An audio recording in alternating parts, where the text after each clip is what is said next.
রক্ষা করি সবাই মিলে।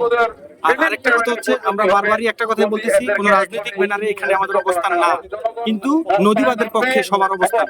কাজেই যে বা যারাই জড়িত তারা এই কাজ ছেড়ে দিয়ে তারাও হাইমচরের মাটি রক্ষা করুক, তারাও সোচ্চার থাকুক। বালি উত্তোলনের একটা নীতিমালা থাকা দরকার, এবং কোথা থেকে কিভাবে বালু উত্তোলন করবে বা মাটি কাটবে এটার একটা সরকারিভাবে একটা মনিটরিং ব্যবস্থা থাকা দরকার। যে মনিটরিং ব্যবস্থার মধ্য দিয়েই এটা তদারকি করবে যে কোন জায়গাটা থেকে বালু উত্তোলন করবে, কোন জায়গা থেকে করবে না। ভাঙ্গে দুটা ভাবে, একটা হলে একদিকে ঢেউয়ের মানে ঢেউয়ের চাপে, আর একদিকে হলো স্রোতে। এই নদীর ঢেউয়ে যাতে না ভাঙে সেজন্য হলো আমাদের সামনে যে বাঁধটি আছে এই তীর সংরক্ষণ হয়। এটা নদীর ঢেউয়ে এই বাঁধ ভাঙবে না, কিন্তু এই নদী যখন প্রচন্ড গভীরতা নিয়ে আক্রমণ করবে তখন আর এই বাঁধ টিকবে না। ইতিমধ্যে আপনারা দেখেছেন অবৈধ বালু ঠেকরা সামান্য বালু উত্তোলন করেছে, বিশাল এলাকা ডেবে গেছে। এইভাবে যদি নদী একের পর এক গভীর হতে থাকে তাহলে এই এলাকা টিকবে না। হাইমচর বাংলাদেশের মানচিত্র থেকে হারিয়ে যাবে।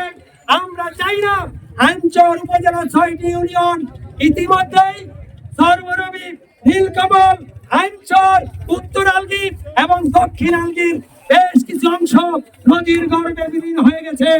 আমরা চাই না এই হাইমচর চাঁদপুরের মানচিত্র থেকে, বাংলাদেশের মানচিত্র থেকে হারিয়ে যাক। সংগ্রামী বন্ধুগণ, শ্রদ্ধা জানাতে চাই যারা এই আন্দোলনকে সফল করার জন্য দীর্ঘদিন চেষ্টা করেছেন, প্রয়াত কমরেড আব্দুল্লাহ সরকার এবং সাবেক উপজেলা চেয়ারম্যান আলহাজ কায়কোবাদ মিয়া সরকার। আমরা সম্মান জানাতে চাই। আজকে আমাদের মাঝে থাকার কথা আব্দুল জব্বার ব্যাপারী, জয়দুল হোসেন এখন এরা আমাদের মাঝ থেকে হারিয়ে গেছে। আমরা শ্রদ্ধা জানাতে চাই।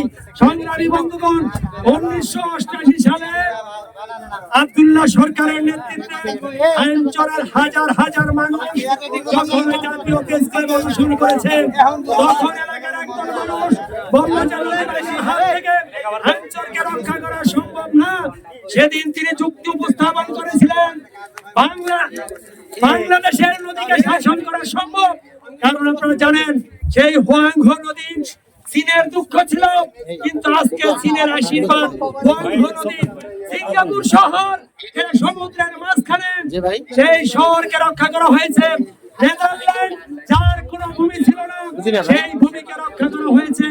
আজকে বিশ্বের আধুনিক শহর নেদারল্যান্ড, সিঙ্গাপুর, কিন্তু বাংলাদেশ নদীমাতৃক দেশ হওয়ার পরও বাংলাদেশের মানুষের জীবনে দুঃখ বুঝে নাই। কারণ এই অপরিকল্পিত নদী শাসন, আমরা যে দাবিটি করেছিলাম পরিকল্পিত ভাবে মেঘনা নদীকে স্টাডি করে, মেঘনা স্টাডি রিপোর্ট বাস্তবায়ন এবং মেঘনাকে শাসন করা, মেঘনাকে শাসন করার ফলে হাইমচর নাম সারা বাংলাদেশ উপকৃত হতো। সংগ্রামী বন্ধুগণ, আপনারা জানেন বাংলাদেশ 6 ঋতুর দেশ, প্রতি বছর ঘুরে ফিরে বর্ষাকাল আসে। এই বর্ষায় সারা দেশের বৃষ্টিপাতের 80% পানি এই মেঘনা দিয়ে যায়।